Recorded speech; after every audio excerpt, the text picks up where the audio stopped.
Doctor, എനിക്ക് കഴിഞ്ഞ delivery date ഉള്ള പലരും, അതായത് എൻ്റെ വീടിനടുത്ത് പലരും ഡെലിവറി ആയി, എന്നിട്ടും എനിക്ക് ഡെലിവറി പെയിൻ വരുന്നില്ലല്ലോ. എനിക്ക് 39 ആഴ്ചയായി, എന്നിട്ടും എന്തുകൊണ്ട് എനിക്ക് ഡെലിവറി പെയിൻ വരുന്നില്ല? പലരുടെയും ചോദ്യമാണ്. അതുപോലെ തന്നെ എനിക്ക് BP കൂടുതലാണ്, അല്ലെങ്കിൽ എനിക്ക് ഡയബറ്റീസ് കൂടുതലാണ്, ഷുഗർ കൂടുതലാണ്, അല്ലെങ്കിൽ എൻ്റെ കുഞ്ഞിന് ഗ്രോത്ത് കുറവാണ്, വളർച്ച കുറവാണെന്ന് പറഞ്ഞു. അതുകൊണ്ട് തന്നെ ഡോക്ടർ നേരത്തെ ഡെലിവറി ആക്കണം എന്ന് പറഞ്ഞിട്ടുണ്ട്. അപ്പൊ ഞാൻ അങ്ങനെയാണെങ്കിൽ എനിക്ക് വീട്ടിൽ വെച്ച് എന്തൊക്കെ ചെയ്താൽ എനിക്ക് നേരത്തെ ഡെലിവറി പെയിൻ വരും? പലരുടെയും ചോദ്യമാണ്. നമസ്കാരം, ഞാൻ ഡോക്ടർ ചിത്ര ഗോപാൽ, കൺസൾട്ടന്റ് ഗൈനക്കോളജിസ്റ്റ് ആണ്. ഇന്ന് എന്തൊക്കെ കാര്യങ്ങൾ, അതായത് എന്തൊക്കെ കാര്യങ്ങൾ ചെയ്താൽ നിങ്ങൾക്ക് തന്നെ സ്വന്തമായി പെയിൻ വരാൻ വേണ്ടി, ഡെലിവറി പെയിൻ വരാൻ വേണ്ടി നിങ്ങളെ എങ്ങനെ ഹെൽപ്പ് ചെയ്യാൻ പറ്റും എന്നുള്ളതിനെ പറ്റിയാണ് സംസാരിക്കുന്നത്.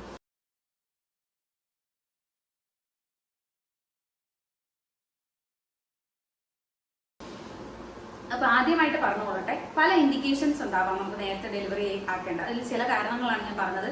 അൺകൺട്രോൾഡ് ഡയബറ്റിസ്, ഷുഗർ കൺട്രോൾഡ് അല്ല എങ്കിൽ, അല്ലെങ്കിൽ BP കൺട്രോൾഡ് ആവുന്നില്ല എങ്കിൽ, അല്ലെങ്കിൽ കുഞ്ഞിന് ഗ്രോത്ത് കുറവാണ് എങ്കിൽ, അല്ലെങ്കിൽ ഉള്ളിൽ വെള്ളം കുറവാണ് എന്നുണ്ടെങ്കിൽ, ഇതൊക്കെ വരുമ്പോൾ നമുക്ക് അമ്മയ്ക്ക് അനക്കം കുറവായിട്ട് വരുന്നുണ്ട് എന്നുണ്ടെങ്കിൽ, അങ്ങനെയൊക്കെ വരുമ്പോൾ ചിലപ്പോൾ നമുക്ക് നേരത്തെ ഡെലിവറി പ്ലാൻ ചെയ്യേണ്ടി വരാം. ടിൽ ഡേറ്റ് നമുക്ക് വെയിറ്റ് ചെയ്യേണ്ടി വരാൻ പറ്റി എന്ന് വരില്ല. അപ്പോൾ 37 ആഴ്ച കഴിഞ്ഞാൽ, അതായത് ഡെലിവറി ഡേറ്റിന് 3 ആഴ്ച കഴിഞ്ഞാൽ, 3 ആഴ്ച മുന്നേ ഉള്ള ഡേറ്റ് കഴിഞ്ഞ് കഴിഞ്ഞാൽ, അത് കഴിഞ്ഞാൽ എപ്പോൾ വേണമെങ്കിലും ഒരു അമ്മയ്ക്ക് പ്രസവിക്കാവുന്നതാണ്. കാരണം അത് കഴിഞ്ഞ് ഡെലിവറി ചെയ്ത് കഴിഞ്ഞ് കഴിഞ്ഞാൽ ബേബി മച്യൂർ ആയിരിക്കും. അതുകൊണ്ട് തന്നെ വേറെ ഇഷ്യൂസ് ഒന്നും കുഞ്ഞിനുണ്ടാകാനുള്ള സാധ്യതയില്ല. അതാണ് നമ്മൾ ഏറ്റവും കൂടുതൽ പേടിക്കുന്നത്. അപ്പൊ ഡെലിവറി ഡേറ്റ് വെച്ചിട്ട് 37 ആഴ്ച, ഡെലിവറി ഡേറ്റ് എന്ന് പറയുന്നത് 40 ആഴ്ച തികയുന്ന സമയമാണ്. 37 ആഴ്ച വരെ മുതൽ നിങ്ങൾക്ക് ഞാൻ ഈ പറയുന്ന കാര്യങ്ങൾ ട്രൈ ചെയ്യാം, സ്വന്തമായി പെയിൻ വരുത്താൻ വേണ്ടിയിട്ട്. എക്സെപ്ഷൻസ് ഉണ്ട്. അതായത് പല പ്രഗ്നൻസീസിലും, അതായത് നോർമൽ ഡെലിവറി സാധ്യമാകാത്ത പല പ്രഗ്നൻസീസിലും, പ്രീവിയസ് സിസേറിയൻ ആണ്, പ്രീവിയസ് 2 സിസേറിയൻ കഴിഞ്ഞവരാണ്, അല്ലെങ്കിൽ മറു താഴെ ഇരിക്കുന്നവരാണ്, അങ്ങനെയുള്ളവർക്കൊക്കെ ഡെലിവറി പെയിൻ വന്നു കഴിഞ്ഞ് കഴിഞ്ഞാൽ, മറു താഴെയാണെങ്കിൽ ബ്ലീഡിങ് അമിതമായി ഉണ്ടാകാം, സിസേറിയൻ കഴിഞ്ഞവരാണെങ്കിൽ സ്റ്റിച്ച് പൊട്ടിപ്പോകും. അപ്പം അങ്ങനെ പല ചാൻസ് ഉണ്ട്. അങ്ങനെ ഉള്ളവരുടെ അടുത്തല്ല പറയുന്നത്. നോർമൽ പ്രഗ്നൻസി ഉള്ള ആൾക്കാർക്ക് തനിയെ പെയിൻ ഇൻഡ്യൂസ് ചെയ്യാൻ വേണ്ടിയിട്ട് എന്തൊക്കെ ചെയ്യാൻ പറ്റും എന്നുള്ളതാണ്. അപ്പൊ ആദ്യമായി പറയട്ടെ, നിങ്ങൾ എല്ലാവരും ചെയ്യുന്ന കാര്യം തന്നെയാണ് എക്സസൈസ് നടത്തും. പ്രത്യേകിച്ച് ലേറ്റ് പ്രഗ്നൻസി ഒക്കെ ആകുമ്പോഴത്തേക്കിന് സ്റ്റെപ്സ് കയറി ഇറങ്ങുന്നതൊക്കെ ഒരുപാട് താഴ്ഭാഗത്തെ മസിൽസും ലിഗമെന്റ്സും ഒക്കെ ഒന്ന് റിലാക്സ് ചെയ്യാനും കുഞ്ഞിന്റെ തല താഴോട്ട് ഇറങ്ങാനും അതിനൊക്കെ ഹെൽപ്പ് ചെയ്യും. അത് താഴ്ഭാഗത്ത് കൂടുതൽ രക്തോട്ടം കിട്ടാനും, അത് കാരണം സർവീസ് കുറച്ച് സോഫ്റ്റ് ആവാനും, കുറച്ചുകൂടെ പെട്ടെന്ന് വികസിക്കാനും ഒക്കെ സാധ്യമാകും എന്നുള്ളതാണ് വാക്കിങ്ങും എക്സസൈസും. പക്ഷേ ശരിക്കും ഞാൻ ഹോസ്പിറ്റലിൽ അഡ്മിറ്റ് ചെയ്ത ഒരു പേഷ്യന്റ് നടക്കാൻ പറഞ്ഞ് കുറച്ച് കഴിഞ്ഞപ്പോഴത്തേക്കിന് ഹസ്ബൻഡ് എടുത്തോണ്ട് ലേബർ റൂമിലോട്ട് കൊണ്ടുവരേണ്ട അവസ്ഥ വന്നു. എന്തുകൊണ്ടെന്ന് പറഞ്ഞാൽ കണ്ടിന്യൂസ് ആയിട്ട് പേഷ്യന്റ് ഞാൻ പറഞ്ഞത് മുതൽ നിൽക്കാണ്ട് ഒരിടത്തും ഇരിക്കാണ്ട് ഇങ്ങനെ നടന്നുകൊണ്ടിരിക്കുകയാണ്. അത് കാരണം പേഷ്യന്റ് ബോധം കെട്ട് വീണു. അപ്പം ക്ഷീണിക്കത്തക്ക രീതിയിൽ നടക്കുക എന്നുള്ളതല്ല, ഒരു അറ്റ് എ സ്ട്രെച്ച് ഒരു 30 മിനിറ്റ്സ് 45 മിനിറ്റ്സ്, അത് മാക്സിമം ആ പേഷ്യന്റിന് ക്ഷീണം വരാത്ത രീതിയിലുള്ള നടത്തം, അതാണ് നമ്മൾ പറയുന്നത്. അത് കാരണം എന്തൊക്കെ ഗുണങ്ങൾ ഉണ്ടാകും എന്നുള്ളത് ഇനി ഒരു വീഡിയോയിൽ ഞാൻ പറയാം. വാക്കിംഗ് ആൻഡ് എക്സസൈസ് കാരണം ഡെലിവറി നിങ്ങൾക്ക് എങ്ങനെ പ്രൊമോട്ട് ചെയ്യാൻ പറ്റും, അല്ലെങ്കിൽ കണ്ടിന്യൂസ് ആയിട്ട് ഡെലിവറിക്ക് എങ്ങനെ അത് സഹായിക്കും എന്നുള്ളത് വേറൊരു വീഡിയോയിൽ പറയാം. അപ്പൊ ഇപ്പൊ പറയുന്നത് അറ്റ് എ സ്ട്രെച്ച് നിങ്ങൾക്ക് ഒരു 30 to 45 മിനിറ്റ്സ് നടക്കാം. അങ്ങനെ രാവിലെയും വൈകിട്ടുമായിട്ട് ഒരു ദിവസം രാവിലെയും വൈകിട്ടും നടക്കാവുന്നതാണ്. അപ്പൊ പ്രത്യേകിച്ച് ഷുഗർ ഉള്ളവർക്കാണെങ്കിൽ നമ്മൾ ഓരോ ഫുഡ് കഴിച്ചു കഴിഞ്ഞതിന് ശേഷം, മെയിൻ മീൽ ഫുഡ് കഴിച്ചതിന് ശേഷം ഒരു ഹാഫ് ആൻ അവർ നടക്കാൻ പറയും. അത് ഷുഗർ ബോഡിയിൽ ഒന്ന് കുറഞ്ഞിരിക്കാനും കൂടി വേണ്ടി സഹായിക്കാൻ വേണ്ടിയിട്ടാണ്, പെട്ടെന്ന് ഷുഗർ യൂട്ടിലൈസ് ചെയ്യാൻ വേണ്ടിയിട്ടും കൂടിയാണ് അത് പറയുന്നത്. അപ്പൊ ഇനി രണ്ടാമത്തെ പോയിന്റ് എന്ന് പറയുന്നത്, അത് ഞാൻ പറഞ്ഞു വാക്കിംഗ് ആൻഡ് എക്സസൈസ്. രണ്ടാമത്തെ എന്ന് പറയുന്നത് നിപ്പിൾ സ്റ്റിമുലേഷൻ. അതായത് നിപ്പിളോ അല്ലെങ്കിൽ ബ്രസ്റ്റിലെ നിപ്പിളിന് ചുറ്റുമുള്ള കറുത്ത പോർഷനോ സ്റ്റിമുലേറ്റ് ചെയ്ത് കഴിഞ്ഞ് കഴിഞ്ഞാൽ ഓക്സിറ്റോക്സിൻ എന്ന് പറഞ്ഞ ഒരു ഹോർമോൺ പുറപ്പെടുവിക്കുകയും അതുവഴി യൂട്രസിനെ ചുരുങ്ങാൻ വേണ്ടി ഓക്സിറ്റോക്സിൻ പ്രേരിപ്പിക്കുകയും ചെയ്യുന്നതാണ്. അപ്പൊ നമ്മൾ പെയിൻ വരാൻ വേണ്ടിയിട്ട് ആർട്ടിഫിഷ്യൽ അപ്പൊ നമ്മൾ മരുന്ന് തന്ന് പെയിൻ കൂട്ടാൻ വേണ്ടിയിട്ടോ പെയിൻ വരുത്താൻ വേണ്ടിയിട്ടോ ചെയ്യുന്നത് പിറ്റോസിൻ എന്ന് പറയുന്ന ഒരു മെഡിസിൻ്റെ സെയിം അത് തന്നെയാണ് ഈ ഓക്സിറ്റോക്സിൻ എന്ന് പറയുന്നത്. അപ്പോൾ നിപ്പിൾ സ്റ്റിമുലേറ്റ് ചെയ്യുന്ന വഴി ഓക്സിറ്റോക്സിൻ റിലീസ് ചെയ്യപ്പെടുകയും അങ്ങനെ യൂട്രസിന് കൺട്രാക്ഷൻസ് വരുത്തുകയും ചെയ്യാം. പക്ഷേ കണ്ടിന്യൂസ് ആയിട്ട് നിങ്ങൾക്ക് നിപ്പിൾ സ്റ്റിമുലേഷൻ ചെയ്യാൻ പറ്റുമോ? ഇല്ല. അറ്റ് എ സ്ട്രെച്ച് ഒരു 3 to 5 മിനിറ്റ്സിലെ നിപ്പിൾ സ്റ്റിമുലേഷൻ പാടുള്ളൂ.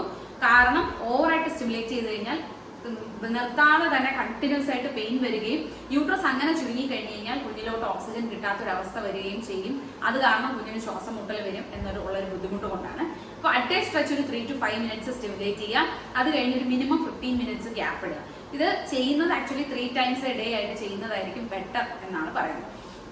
അത് നിപ്പിൾ സ്റ്റിമുലേഷൻ. പിന്നെ പറയുന്ന ടെക്നിക്ക് എന്ന് പറഞ്ഞു കഴിഞ്ഞാൽ സെക്ഷൽ ഇന്റർകോഴ്സ്. അതായത് ലാസ്റ്റ് ടേം ആയി കഴിയുമ്പോൾ ശാരീരിക ബന്ധത്തിൽ ഏർപ്പെടുന്നത് വഴി സെമനിലുണ്ടാകുന്ന ശുക്ലത്തിലുണ്ടാകുന്ന പ്രോസ്റ്റാഗ്ലാൻഡിൻസ് എന്ന് പറയുന്ന കെമിക്കൽസ് അത് കാരണം പെയിൻ സ്റ്റിമുലേറ്റ് ചെയ്യാൻ കാരണമാകും. താഴ്ഭാഗത്ത് യൂട്രസിന്റെ താഴ്ഭാഗമായ സെർവിക്സ് കുറച്ചുകൂടെ സോഫ്റ്റ് ആവാനും കുറച്ചുകൂടെ ഓപ്പൺ ആവാനും അല്ലെങ്കിൽ ചിലപ്പോൾ അങ്ങനെ. പക്ഷെ ഇതൊക്കെ ശ്രദ്ധിക്കേണ്ട കാര്യം എന്ന് പറയുന്നത് സോഫ്റ്റ് ആവാനും ഇത് സഹായിക്കും. പക്ഷേ ഒരിക്കലും ഞാൻ ഈ നേരത്തെ പറഞ്ഞ മാറു താഴെയാണെങ്കിലോ അല്ലെങ്കിൽ വെള്ളം കൂടുതലായിട്ടുള്ളവരോ അല്ല അങ്ങനെയുള്ളവർക്കൊന്നും ഇങ്ങനെ ചെയ്യാൻ പാടില്ല. കാരണം അങ്ങനെയാണെങ്കിൽ ചിലപ്പോൾ വെള്ളം പെട്ടെന്ന് പൊട്ടിപ്പോവാനും ഉള്ളിൽ മാറും നേരത്തെ തന്നെ കുഞ്ഞ് പുറത്തോട്ട് വരുന്നതിന് മുന്നേ തന്നെ സെപ്പറേറ്റ് ചെയ്ത് പോകാനും അങ്ങനെ ഒരു ബുദ്ധിമുട്ടുണ്ടാകാനും സാധ്യത ഉണ്ട് എന്ന് പറയാം.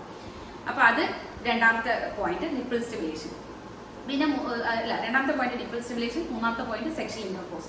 ഇനി നാലാമത് പറയുന്നതെന്ന് പറഞ്ഞാൽ ചില ഫുഡ് ഐറ്റംസ് ആണ്. അത് പലരും ട്രൈ ചെയ്ത് നോക്കാറുണ്ട്.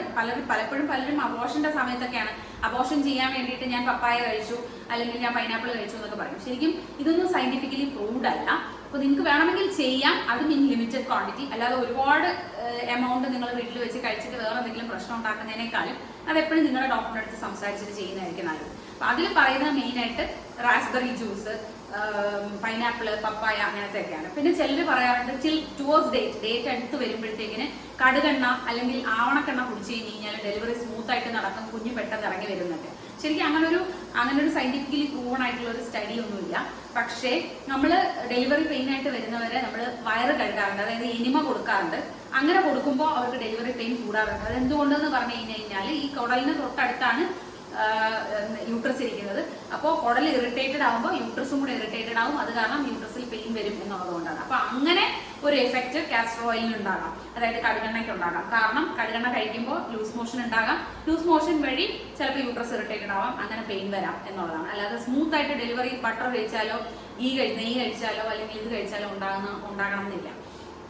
പിന്നെ പറയുന്നത് stress relaxation and stress reduction and relaxation. Last towards end of the പ്രഗ്നൻസിയിൽ മെയിൻ ആയിട്ട് പെയിൻ വരാതിരിക്കാനുള്ള ഒരു കാരണമാണ് അമ്മയുടെ സ്ട്രെസ്. അതായത് പെയിനിനെ കുറിച്ച് ഉണ്ടാകുന്ന സ്ട്രെസ്. പെയിൻ വന്നാൽ എങ്ങനെ ഇരിക്കും, അത് എനിക്ക് ടോളറേറ്റ് ചെയ്യാൻ പറ്റുമോ, ഞാൻ അത് വന്നാൽ എനിക്ക് സഹിക്കാൻ പറ്റുമോ, എത്രത്തോളം ഞാൻ സമയം പെയിൻ എടുത്ത് കിടക്കേണ്ടി വരും, എനിക്ക് നോർമൽ ഡെലിവറി ആവും. ഈ ഒരു സ്ട്രെസ് റിഡക്ഷൻ തന്നെ അമ്മയ്ക്ക് നോർമലായിട്ട് പെയിൻ വരാനുള്ള സാധ്യത കൂട്ടും എന്നാണ് സ്റ്റഡീസ് പറയുന്നത്.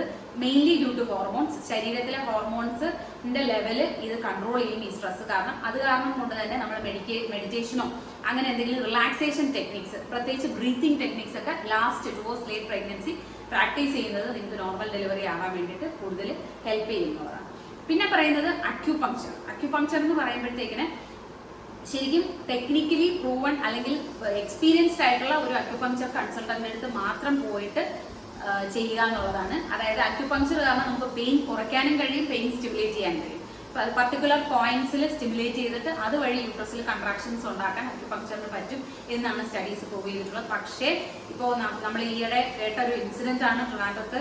ഒരു ഹസ്ബൻഡിന്റെ ഒരു റിലേറ്റീവ് വഴി ഒരു പ്രീവിയസ് 2 സിസേറിയൻ ആയിട്ടുള്ള ഒരു അമ്മയ്ക്ക് അക്യുപങ്ക്ചർ വഴി പെയിൻ ഉണ്ടാക്കുകയും അങ്ങനെ അമ്മ ബ്ലീഡിംഗ് ആയി മരിച്ചുപോയും അമ്മയും കുഞ്ഞും മരിച്ചുപോയും ചെയ്യാനുണ്ടായ ഇൻസിഡന്റ്. അപ്പോൾ എപ്പോഴും നിങ്ങൾ ചെയ്യേണ്ടത് ഓൾവേസ് നിങ്ങൾ ഡോക്ടറിനടുത്ത് സംസാരിച്ചതിന് ശേഷം മാത്രം പ്രോപ്പറായിട്ട് കൺസൾട്ട് ചെയ്തതിന് ശേഷം മാത്രം ഇത് പ്രാക്ടീസ് ചെയ്യുക എന്നുള്ളതാണ്.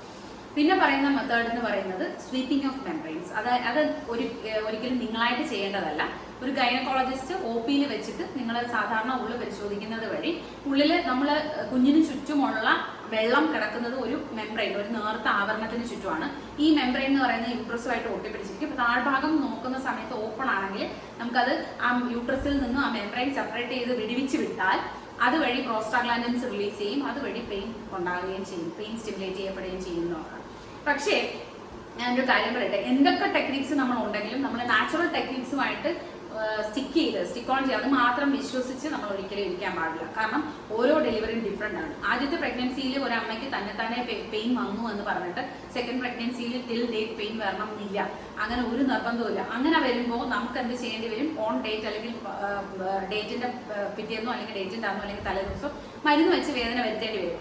അത് ആക്ച്വലി നിങ്ങളുടെ നല്ലതിന് വേണ്ടിയിട്ട്. കാരണം ഡേറ്റ് കഴിഞ്ഞ് പോകുന്തോറും പ്രഗ്നൻസിക്ക് കോംപ്ലിക്കേഷൻസ് കൂടുതലാണ്. വെള്ളം കുറയും, കുഞ്ഞിന് മഷീതാനുള്ള ചാൻസ് കൂടും. അപ്പൊ അങ്ങനെ വരുമ്പോൾ കോംപ്ലിക്കേഷൻസ് കൂടുതൽ വരും. അപ്പൊ അതുകൊണ്ടാണ് നമ്മൾ ആർട്ടിഫിഷ്യലി നമ്മൾ ഹോസ്പിറ്റലിൽ വരുമ്പോൾ ഗുളിക തന്ന് പെയിൻ വരുത്താൻ നോക്കുന്നത്. നാച്ചുറൽ ആയിട്ടുള്ള ടെക്നിക്സ് നിങ്ങൾക്ക് വീട്ടിൽ വെച്ച് ചെയ്യാം ആഫ്റ്റർ 37 വീക്സ്. പക്ഷെ അതിൽ മാത്രമായിട്ട് വിശ്വസിച്ച് വീട്ടിലിരിക്കരുത് എന്നാണ് ഞാൻ പറഞ്ഞതിന്റെ അർത്ഥം.